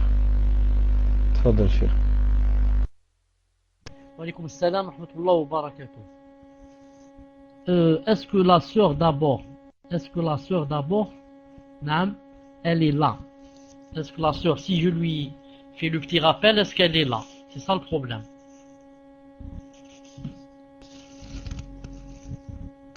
Non, mais c'est enregistré, Naam. Wasmak, Muslim alhamdulillah. Naam. Est-ce que la sœur veut dire que elle assiste dans ce salon pour défendre ce qu'on dit de moi? Est-ce qu'elle a dit cela? C'est-à-dire pour répondre aux accusations que c'est pas cela, alors c'est quoi? Saoudi a dit naam. Muslim, Saoudi a dit naam. Et c'est ce que je comprends moi. Naam, c'est ce que je comprends. تفضل مسلم.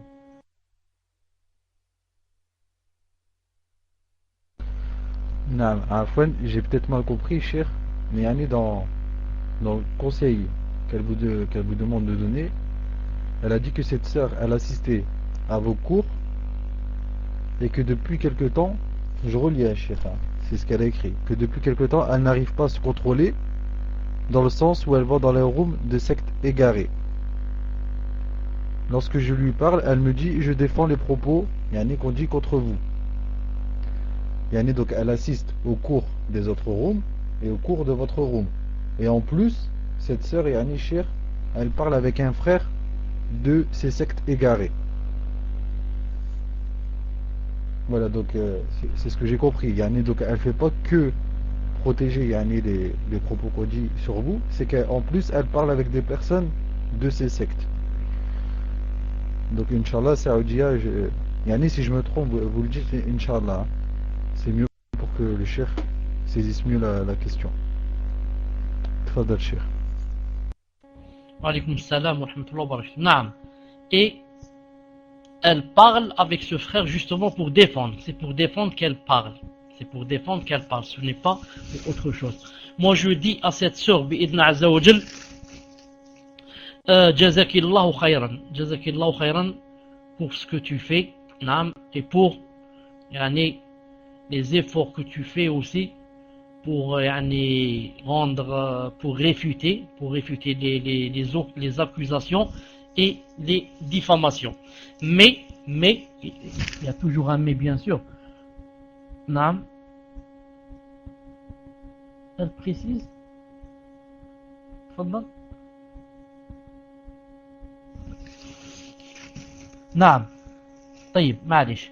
Mais je dis à cette sœur, Inch'Allah Ta'ala, si elle m'entend, je lui dis si elle m'entend que naam, elle n'a pas le droit. Naam, elle n'a pas le droit de rentrer dans une salle de qui? De Mubtadi'a, d'égarés et d'innovateurs. Pourquoi?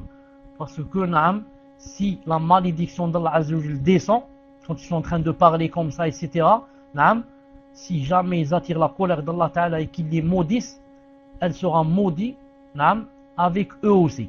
Elle sera maudite avec eux aussi, même si elle est de Ahlus Sunnah. Ça, c'est premièrement. Deuxièmement, c'est interdit de s'asseoir avec des gens pareils. Pourquoi?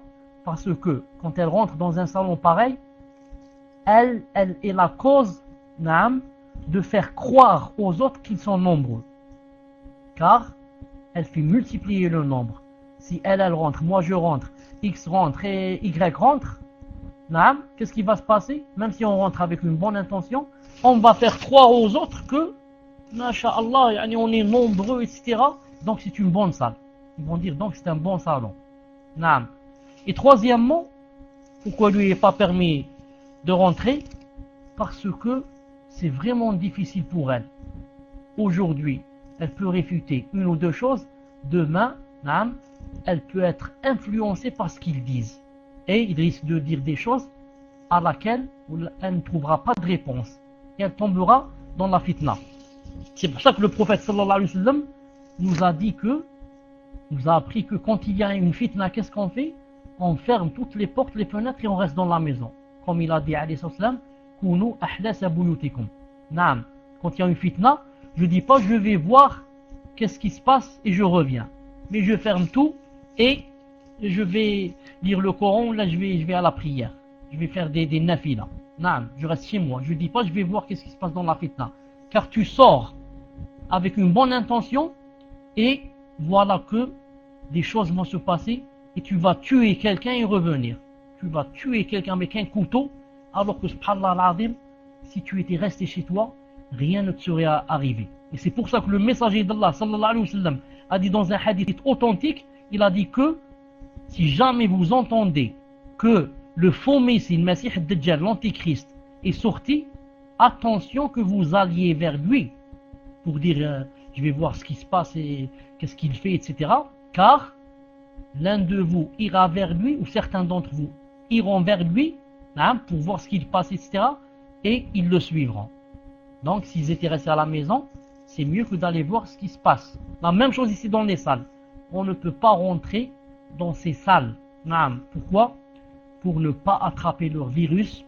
Et en plus de cela, et avec cette chose, je vais terminer Inch'Allah Ta'ala avec cette sœur, c'est que ça la pousse à parler avec un frère. Ça la pousse à parler avec un frère sans nécessité. Sans nécessité. Et peut-être que, Wallahu A'lam, que ça va commencer bien et ça va finir par parler avec passion.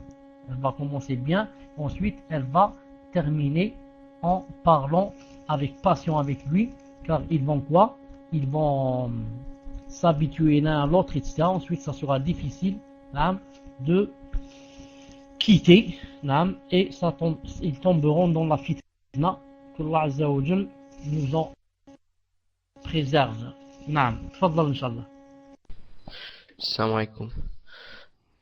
Est-ce qu'il y a du son? Abou Yamin, c'est à votre tour, Inch'Allah. Al-Gouraba, j'ai vu que vous avez posé une question. C'est la question à qui? Inch'Allah, donc je vais lire la question. Un petit rappel pour ceux qui prennent leur place. Shir avait rappelé dans un précédent cours que la règle, c'est que c'était le cadre et qu'ils ne pouvaient pas récupérer leur place. Donc inutile d'envoyer des messages pour demander de récupérer votre classe, c'est pas possible. Salam alaikum. Est-ce que le prophète sallallahu alayhi wa sallam a rassemblé toutes ces femmes dans une seule maison et chacune d'elles avait-elle sa chambre? Ou bien avaient-elles chacune leur maison séparée les unes des autres? Wa alaykum salam wa rahmatullah wa barakatuh.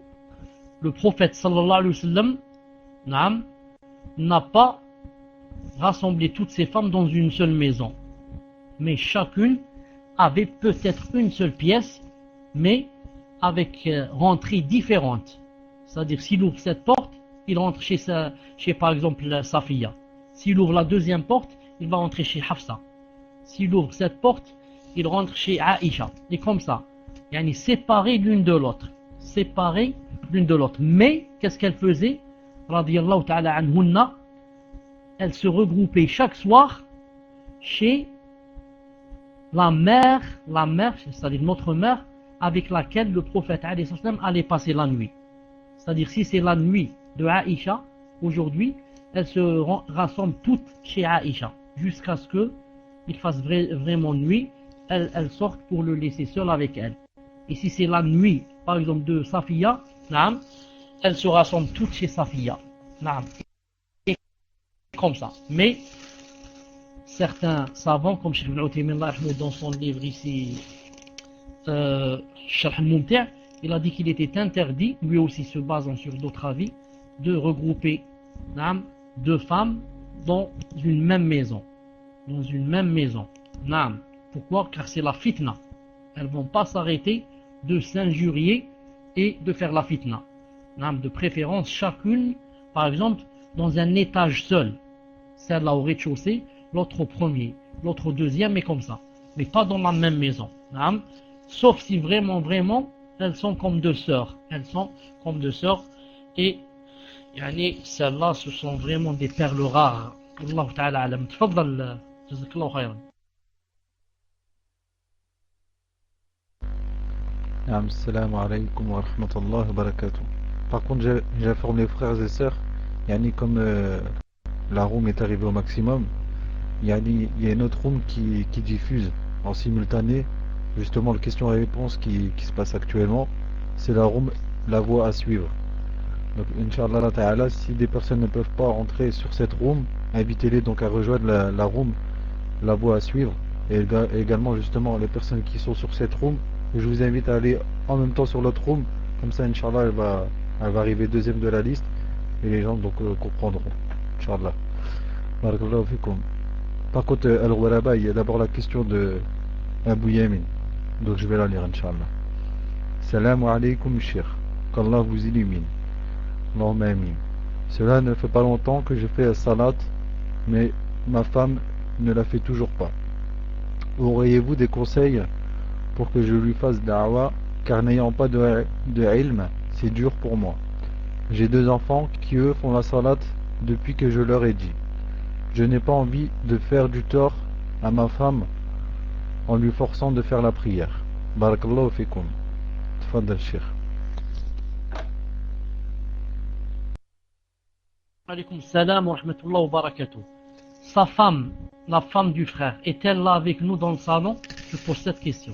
La femme, est-elle en train de m'entendre? Ou là c'est son mari qui m'entend?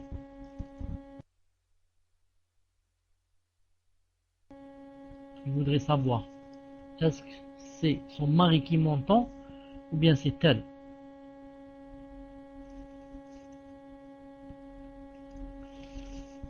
C'est le mari, alhamdulillah. Naam. Je dis, bi'idnillahi azza wa jal, naam, que le fait, naam, de demander à la femme qu'elle fasse la salat, naam, c'est une chose obligatoire pour le mari. C'est une chose obligatoire pour le mari. Mais, n'ayant pas assez de science, il est possible qu'il n'arrive pas à la convaincre. Il est possible qu'il n'arrive pas à quoi? À la convaincre. Naam, car elle a besoin d'écouter des versets, des hadiths, ce que disent les savants, naam, quelle est la fin de celui qui ne fait pas la prière, et comme ça. Naam. C'est pour ça que naam, le frère, par exemple, pourrait par exemple l'inviter comme ça, par exemple dans un salon, par exemple, et dire par exemple à quelqu'un qui a de la science comme ça, par exemple, de lui parler de c'est quoi la salat en islam, c'est quoi les bienfaits de la salat, et quels sont les péchés et le châtiment de celui qui ne fait pas la salat.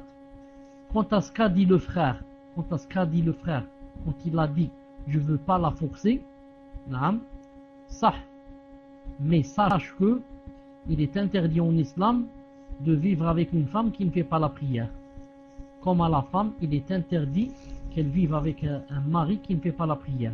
C'est pour ça que, Inch'Allah Ta'ala, je ne te demande pas de la forcer, mais je te demande de lui en parler assez beaucoup, pour qu'elle comprenne que vraiment c'est une chose sur laquelle tu ne transiges pas. Je lui ai dit, et elle l'a fait pour moi, et pas pour l'amour d'Allah. Naam, laisse-la faire pour toi.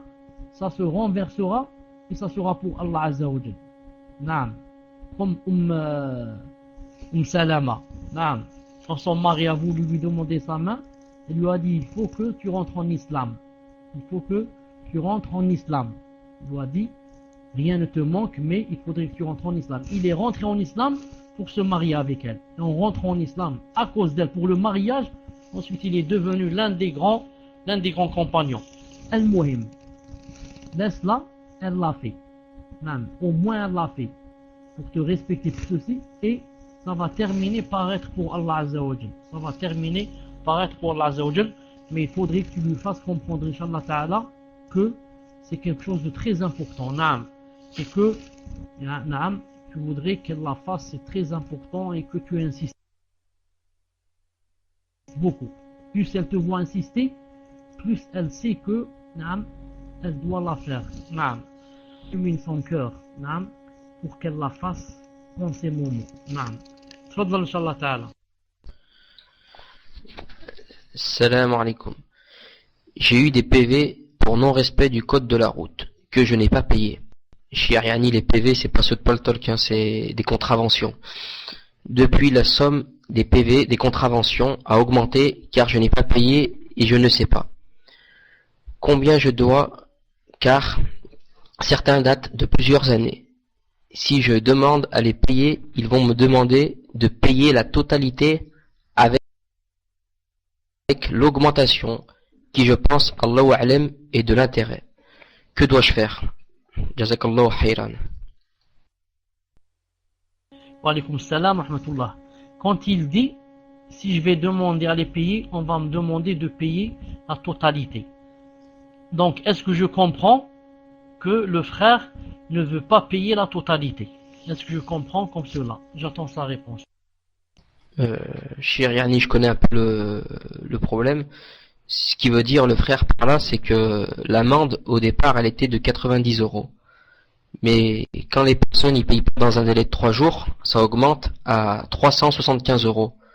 Mais lui, la question qu'il pose, il pense que l'augmentation, ça a été majoré, il pense que c'est de l'intérêt. Mais Allahu A'lam, moi je sais pas si c'est de l'intérêt ou pas. S'il y a quelqu'un qui a la réponse dans la room, ce qui peut nous en faire part, donc il veut savoir s'il peut payer ou pas. Salam alaikum wa rahmatullah. Je suis saute. Alhamdulillah. Chauffe, ça soit des intérêts ou pas. Je réponds comme ça en général, je réponds en général. Quand on a des dettes, on doit les payer. Maintenant, vous m'entendez ou pas? Vous m'entendez? Alhamdulillah. Bon. Alhamdulillah, vous m'entendez. Quand on a des dettes, on doit les payer. Maintenant, quand c'est... ça. Pardon, vous avez raison, Afouana, j'ai oublié le micro. Le micro était loin de moi. Je disais que quand on a des dettes, on doit les payer, mais si ces dettes viennent des intérêts, je ne suis pas obligé de les payer. Je ne suis pas obligé de les payer tant que quoi? Tant que je n'ai pas peur de la prison, ou bien qu'on me prenne mes biens, etc., ou qu'on me fasse mal, ou là.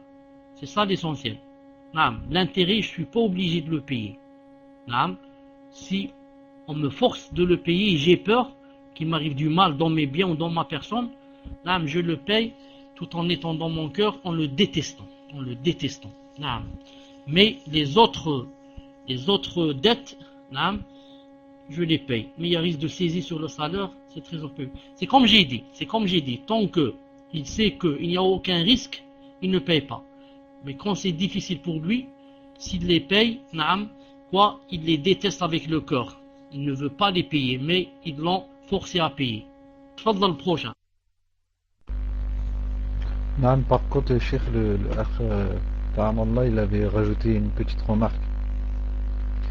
Il a écrit au-dessus. Mais en fait, en droit français, le fait que l'on prévienne sur le procès verbal que l'amende sera majorée, c'est considéré comme une sanction au titre du droit pénal. Donc ça voudrait dire que ça ne serait pas considéré comme un riba. Donc ensuite, une personne qui a fait du pénal, je dis... Donc voilà, c'est ce que je viens de lire. Donc prenez le mic et Inch'Allah s'il y a quelque chose à rajouter par rapport à ça. Tfadal, Cheikh. Pour dire que j'ai pas beaucoup compris. quand par exemple j'achète une voiture et par exemple cette voiture je dois payer par exemple disons 100 euros chaque mois. Non, je l'ai acheté comme ça, je paye 100 euros chaque mois. Ensuite on me dit si vous tardez un peu, vous ne payez pas un mois, vous devez payer 120 la prochaine fois. Ça c'est interdit. Ça, vous n'avez pas le droit de me faire pénaliser comme ça. Non, ça c'est interdit. Mais طيب qu'est-ce que j'allais dire? Non, qu'est-ce que j'allais dire? طيب, est-ce qu'il reste encore une question, Inch'Allah? تفضل. Amin, elle est où, Akhi? Je la vois pas. Amin. Non, Amin, vous avez plus le raid. Inch'Allah, posez la question. Naam. Naam, je la vois, Cheikh. En fait, elle est en bas, mais elle a plus le raid. Voilà. Salam alaikum, Cheikh. Je voudrais savoir comment expliquer à mon enfant de 9 ans que lorsqu'il prie Allah est devant nous, entre parenthèses. Et toute personne qui prie en même temps, nous, barakallahu fikum. Et toute personne qui prie en même temps. Yani, j'ai pas bien compris la fin de la question. Que lorsqu'il prie Allah est devant nous. Et toute personne qui prie en même temps. Yani, vous voulez dire que à la fois Allah Ta'ala il est devant moi. Par exemple, si moi je fais salat maintenant et il y a une autre personne qui fait salat par exemple au Canada, yani, Allah il est devant moi, il est devant cette personne. C'est ça? Je pense que c'est ça. Normal. Tfadal, Cheikh.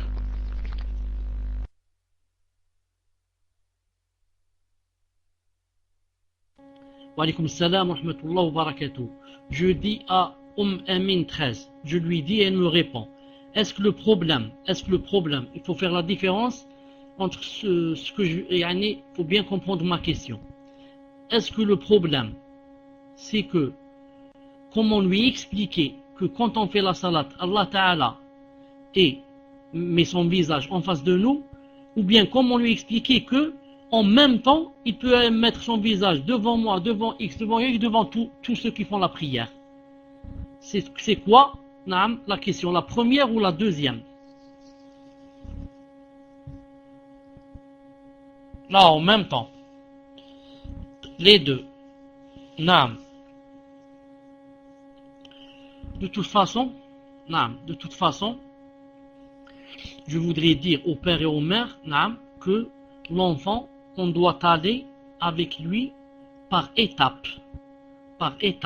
Naam. S'il y a des choses, même dans la aqidah, si on craint, on les lui dit, Naam, ça va le perturber ou lui faire des problèmes, on laisse, Inch'Allah Ta'ala, jusqu'à ce qu'il soit assez âgé pour comprendre. Naam.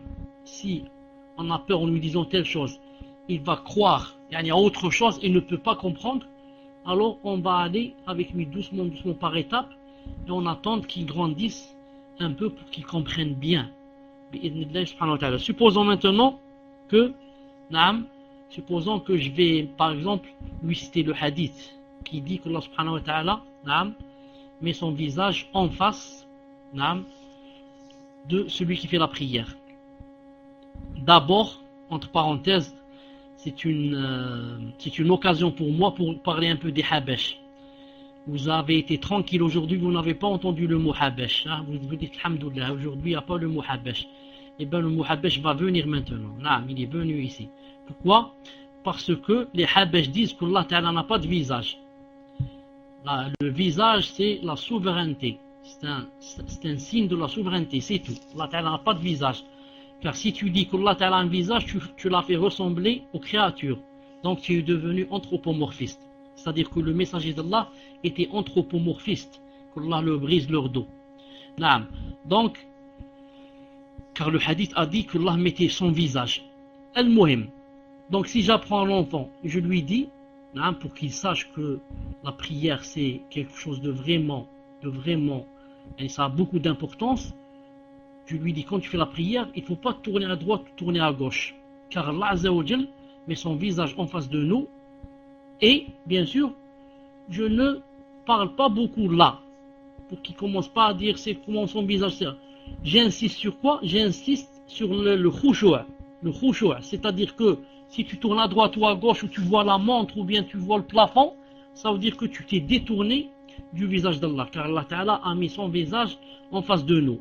Et s'il commence à demander c'est comment le visage ça, je lui dis Inch'Allah Ta'ala, tu comprendras ça plus tard. Naam, le khushu'. Ça viendra ça Inch'Allah Ta'ala, tu comprendras, car Allah Ta'ala ne ressemble pas aux créatures. Naam, ne ressemble pas aux créatures. Il a un visage qui lui convient, pas comme notre visage. Et Inch'Allah Ta'ala, je te promets que je t'expliquerai après Inch'Allah Ta'ala. Et encore, quand je lui dis, je te promets que je t'expliquerai après, ça sera toujours dans sa tête. À chaque fois, il viendra demander. Alors, tu m'expliques aujourd'hui, je dis, attends, Inch'Allah.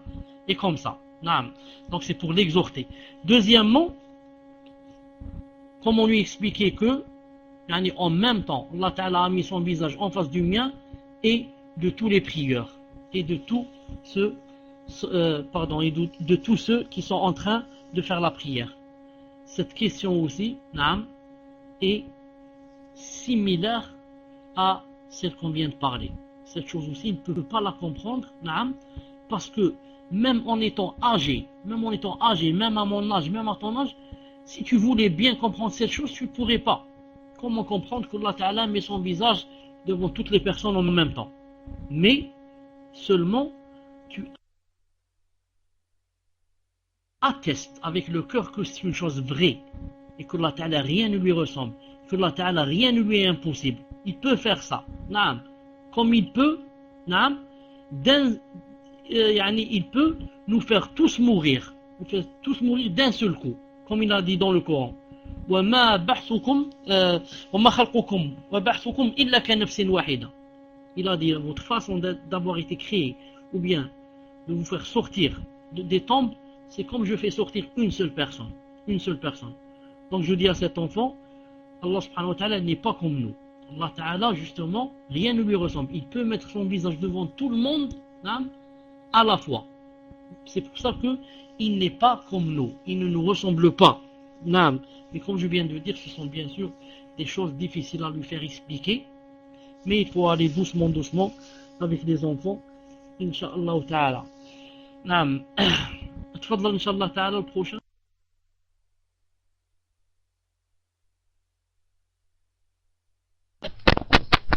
Assalamu alaikum. Abou et Ninin, à votre tour, Inch'Allah. Votre question, on la voit pas apparaître. Abou et Ninin.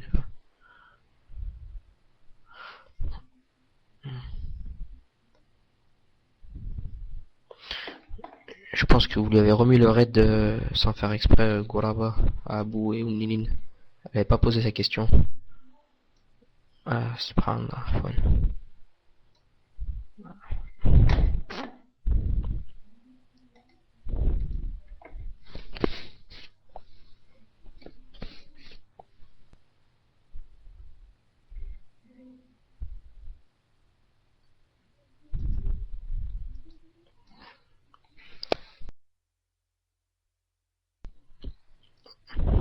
Tafaddal, Abou.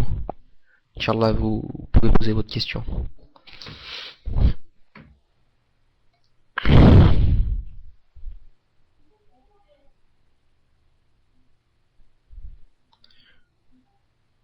Est-ce que vous nous entendez? Peut-être qu'il n'est pas devant le PC.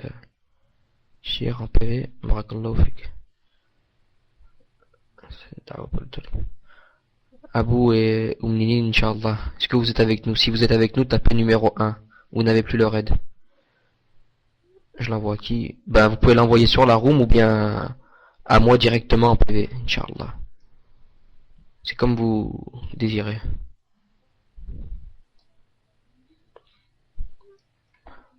En attendant, Inch'Allah, pour pas perdre de temps, on passe à la question de Hudayfa 78.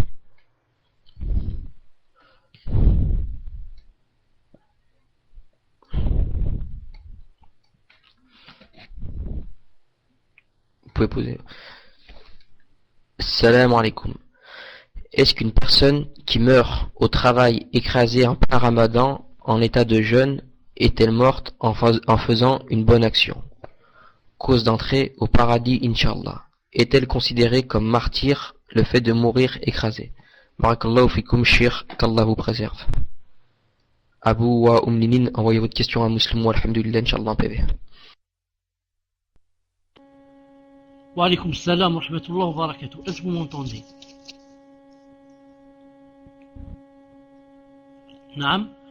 Je ne connais pas un hadith, naam, qui dit que le fait de mourir écrasé, naam, fait rentrer la personne dans les martyrs et qu'il devient martyr. Naam. Mais je dis que le messager d'Allah sallallahu alayhi wa sallam a dit quoi? Il a dit attendez une seconde. Quand Allah Azza wa Jalla veut du bien d'une personne, il l'emmielle. Naam, du mot miel. On a dit au prophète islam, c'est quoi il l'emmielle? Il a dit yu'assiluhu. Naam. Ils ont dit c'est quoi il l'emmielle? Comment il lui met du miel? Il a dit sallallahu alayhi wa sallam, naam, disons, je vous donne à peu près le sens en arabe, yani yulhimuhu amalan salihan thumma yaqbidu alayh, c'est-à-dire que il lui met comme ça dans son cœur, il le pousse dans son cœur à faire une bonne action, ensuite il le fait mourir sur cette bonne action. Donc cette personne ici qui masha'Allah est morte alors qu'elle jeûnait, naam, c'est qu'Allah Ta'ala l'a emmiellée. Allah Ta'ala l'a poussé à ce qu'elle choisisse de faire le siyam ce jour-là, et elle est morte, masha'Allah, en plein jeûne. Naam. Donc cette personne, Allah Ta'ala lui a voulu du bien. Bi'idnillah subhanahu wa ta'ala, reste à savoir une seule chose, naam, Inch'Allah Ta'ala, que le travail où elle travaillait, qu'il soit halal, Inch'Allah Ta'ala. Inch'Allah Ta'ala, qu'il soit halal. Naam. تفضل حياك الله.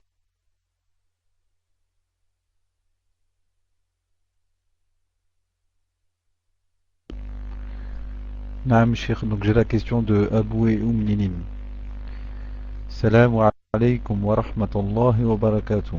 Barakallahu fikum Cheikh. Une sœur me demande de poser la question pour elle, Inch'Allah. Elle demande si le port du blanc pour la femme est permis dehors. Jazakumullahu khairan Cheikh wa hafizakumullah. Wassalamu alaykum wa rahmatullahi wa barakatuh. Tfadal Cheikh.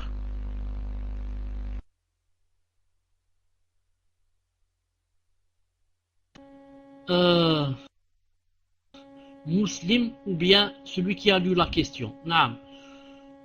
A'tadir, je suis désolé de ne pas avoir écouté la question car j'étais ailleurs avec quelqu'un. Tfaddal Inch'Allah Ta'ala. Si c'est possible de relire la question, Jazakallahu khairan.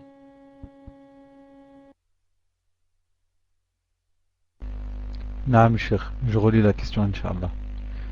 Salam alaykum wa rahmatullahi wa barakatuh. Barakallahu fikum Cheikh. Une sœur me demande de poser la question pour elle, Inch'Allah. Elle demande si le port des vêtements blancs pour la femme est autorisé dehors. Jazakumullahu khairan Cheikh wa hafizakumullah. Wassalamu alaykum wa rahmatullah. Tfadal Cheikh. Je réponds à cette sœur, Inch'Allah Ta'ala, si je lui dis, si elle travaille comme infirmière et elle met le blanc à l'hôpital, ce n'est pas interdit. Là, si elle travaille comme infirmière et elle met le blanc à l'hôpital, Inch'Allah Ta'ala, ce n'est pas interdit. Là, quant à dehors, je ne vois pas quel blanc elle mettrait. Naam, car si c'est un djilbab, j'ai jamais vu un djilbab blanc. Si c'est un hijab, j'ai jamais vu un hijab blanc. Et comme ça. Naam, donc je ne vois pas de quel vêtement elle est en train de parler. Maintenant, si elle parle d'un pantalon blanc, ça c'est autre chose. Naam, donc je ne sais pas de quoi elle est en train de parler. Mais je dirais, Inch'Allah Ta'ala, Non. Je dirais, Inch'Allah Ta'ala, quoi? Je dirais que si le blanc que va mettre la sœur, est une couleur attirante, qui attire les regards, surtout les regards des hommes, et ça devient une fitna, donc ça devient haram pour elle de le mettre. Si maintenant tout le monde a le blanc, ce n'est plus interdit, tout le monde s'habille en blanc. C'est comme ça, la règle générale. Mais si, comme c'est de nos jours par exemple, le blanc c'est quelque chose de particulier, quelque chose de vraiment attirant, dans ce cas, il lui devient interdit de le mettre pour ne pas attirer les regards des hommes. Car vous connaissez l'une des conditions du voile, l'une des conditions du voile, je veux dire par voile, c'est-à-dire djilbab, c'est qu'il ne soit pas une beauté en lui-même, qu'il ne soit pas une parure en lui-même. Wallah Azza wa Jal a'lam. طيب, j'arrête ici, Inch'Allah Ta'ala. Je vais vous donner rendez-vous, Inch'Allah Ta'ala, pour nous sommes quoi, lundi, mardi, mercredi, Inch'Allah Ta'ala, dans le dars de la Aqida, bi'idhnillahi Azza wa Jal. Je vous laisse Inch'Allah Ta'ala في حفظه, في حفظه, et je demande à Allah subhanahu wa ta'ala qui nous préserve